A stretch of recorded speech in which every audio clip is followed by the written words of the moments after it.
Update naman sa naging epekto at sitwasyon ngayon sa mga lugar na tinamaan ng Bagyong Ramil. Ating aalamin kasama si Ginoong Junie Castillo, ang tagapagsalita ng Office of Civil Defense. Sir Junie, magandang tanghali po. Magandang tanghali, Asik Joey. Magandang tanghali po sa ating mga tagapanood. Sir Junie, kamusta po yung lagay sa mga probinsyang tinamaan po ng Bagyong Ramil? Dito po sa mga probinsya, no, pagdating sa and region also, no, pagdating sa populasyon, ang tinitingnan natin dito ay itong Region 6 po ang may pinakamalaking bilang ng populasyon na apektado. Sa kasalukuyan, no, sa ating records, umabot po ang bilang na ito ng 32,481 na apektadong pamilya at tinataya pong nasa 115,000 naman ng mga kababayan natin ang apektado. Sa probinsya Asek Joey, ang probinsya ng Capiz ang may pinakamaraming bilang ng populasyon na apektado. Umaabot po ito ng halos 72,000 nating mga kababayan ang apektado doon. Meron po bang naiulat na nasirang infrastructure o kalsada sa mga nabanggit nyong lugar at paano ito inaasikaso ngayon ng lokal na DRIMO o Disaster Office? Asik Joey, yung mga napabalita no, ng mga kalsada na binaha at yung iba naman ay merong gumuho no, ng mga parte ng kalsada. No.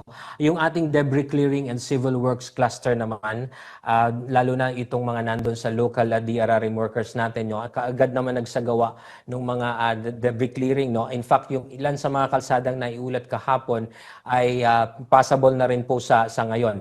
Now, in terms naman dun sa kabuuang bilang po ng infrastruktura, wala pa po tayong complete data of that, no? But we have initial reports na ang kasama pa lang po doon ay yung mga damaged houses. As of this morning, meron pa lang pong nai-report sa atin na 68 damaged houses. But then again, we see na hindi pa po ito yung kompletong datos natin. Meron pa ba tayong mga kababayan sa mga evacuation centers sa Region 6, Sir Junie? Opo, no? Meron pa rin tayong mga kababayan na nandun pa rin sa mga evacuation centers, no. Yung kabuuan Asek Joey, no, not just for Region 6. Ito pong ating mga nasa evacuation centers. This is composed of 9,000 na mga kababayan natin ang nandoon pa rin sa loob ng evacuation centers. And then this is mostly coming from mga mahigit po or halos sa abot po ng 3,000 pamilya na nasa loob pa ng evacuation centers natin. Kamusta naman po yung paghahatid ng mga pangangailangan ng mga kababayan natin na nasa evacuation center, pati po yung mga nasa kanilang tahanan? Tapos, kamusta naman po yung supply?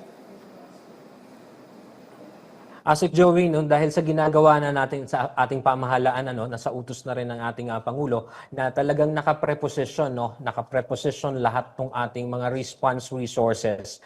Kaya pagdating po sa pagkain, sa mga non-food items, hindi po tayo dito kinukulang. Wala pa pong ulat from our local government units po natin na kinukulang ito pagdating dito sa mga supply na ito. So tuloy-tuloy po, hindi lang yung ating sa evacuation centers, nabanggit nyo nga po, pati yung ating mga kababayang apektado, nakakailanganin din po ng mga family food packs, ng mga hygiene kits. So through our LGUs po, nagbibigay tayo, and then pagka kinukulang naman po, ay nandun naman po nakapreposisyon yung ating mga regional and national government agencies itong ating pong mga resources pagdating sa pangangailangan ng ating mga kababayan. In terms of yung kuryente po at linya ng komunikasyon, kamusta naman po yung mga apektadong lugar? Asek Joey, no, dito sa ating mga linya ng kuryente at ng komunikasyon po, no, nagkaroon ng mga power interruption, no, including itong sa Calabarzon and then ganun din doon sa Region 6. But then yung iba po kasi dito kasama na din doon sa preventive measures na ginagawa, no, na kapag malakas talaga ang hangin or under tropical cyclone wind signal ay kailangan pong ibaba, no, yung mga at patayin din po, no, putulin yung linya ng kuryente pansamantala. Pero ngayon pong lagpas na po, no, yung bagyo at saka umaayos na po yung panahon doon. So we expect po na itong mga power interruptions doon ay maibabalik na po. Ganun din yung mga linya ng komunikasyon. So far po, kausap pa rin natin lahat ng mga rehiyon, no, especially itong Region 6 and Calabarzon. Nakakausap din natin yung mga LGUs. So kumbaga maayos naman po yung linya ng komunikasyon. Ibang usapan lang po dun sa ating mga kababayan, no, kung saan hindi pa na ibabalik yung signal po, no, yung through our telecommunication. So we're as we speak, Asik Joey, no, nagkakaroon ng coordination meeting natin dun sa mga regional and local kung lahat po ba itong mga lugar na ito ay naibalik na yung linya ng komunikasyon, ganun din po nung kuryente. Balikan ko lang, Sir Juni, yung mga kababayan natin na nasa evacuation center. Meron ba tayong mga ulat kung kamusta yung kanilang kalusugan, lalo't kumakalat po o tumataas po yung bilang ng mga merong o nagkakaroon po ng influenza-like illnesses sa bansa? Tama Asik Joey, no? Dito sa atin sa mga evacuation centers, kasama natin dito yung health cluster natin. Magmula in fact dito sa NICC, kasama natin yung DOH na masiguro po, no, na yung mga pangangailangang medical at pangkalusugan po ng ating mga kababayan ay natutugunan po. Bukod sa nakapreposition din po yung ating mga LGUs at saka mga national government agencies ng mga kailanganing gamot, ano. Tinitingnan din nga po ito dahil wala pa naman pong inuulit po natin ito from the DOH, no, na wala pa naman pong epidemic dito sa atin sa pagdating dito sa mga sakit na ito, no, pero just the same dahil nga tumataas yung numerong iyon, lalo po natin itong binabantayan doon sa mga evacuation centers para hindi naman po magkahawaan doon. Bilang panghuli na lang, Sir Juni, mensahe nyo na lamang po sa ating mga kababayan, lalo na po doon sa mga apektado ng nagdaang bagyong Ramil. Asik Joey, salamat po.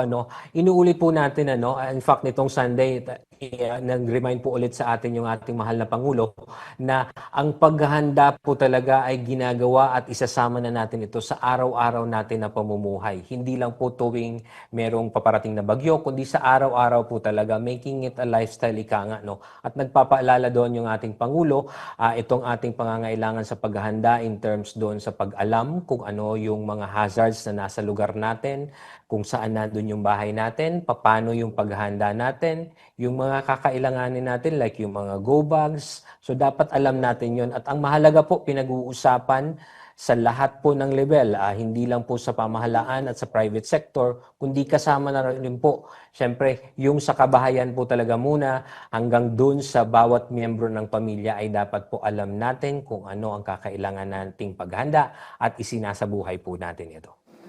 Yan, mahahalagang paalala po. Kahit paulit-ulit na po natin naririnig, napakahalaga pa rin tandaan natin yung mga tagubilin nyo mula sa OCD.